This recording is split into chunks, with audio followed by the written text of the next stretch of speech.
नमस्कार आपण मानक समस्त को नववर्ष 2024 हार्दिक हार्दिक शुभकामना और अभिनंदन। आज यही रणेश्वर रामचंडी मंदिर प्रांगण रू आम 2024 को आरंभ करवा एवं मु भगवान को निकट में ये प्रार्थना करी आपण मानकर चलापथ कुसुमित हो आपण मान सफलतार चरम सीमार उपनीत हुंतु। एवं आज दिन में मुझे आपण मानक गोटे मेसेज देवी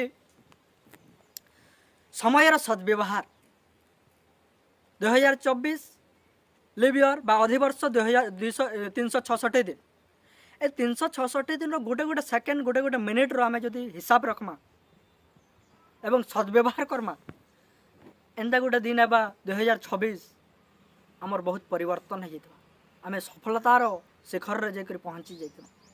तो आपण मानकु गोटे मेसेज देमी समयर हिसाब रखमा एवं 2 नंबर मेसेज देमी सिंगल गोल ओरिएंटेड गोटे लक्ष्य को केन्द्र करी आमे कार्य करमा। जदि अनेक गुड़े लक्ष्य के नहीं जदि आमे कार्य करमा आमे सफलता हासिल करि नि पार।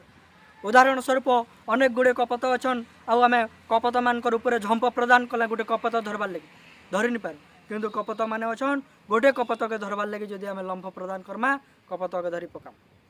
से लगे आपण मान को कहमी गोटे कथा जे सिंगल गोल ओरिएंटेड गोटे लक्ष्य को केन्द्र करी कार्य करमा सफलता निश्चित भाव में पाएमा एवं तार संगे संगे समयर सद्व्यवहार करमा समयर सदुपयोग करमा समयर हिसाब रखमा।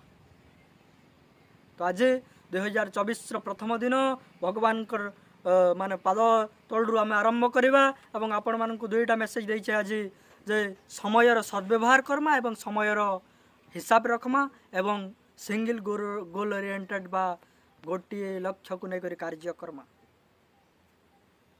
नमस्कार।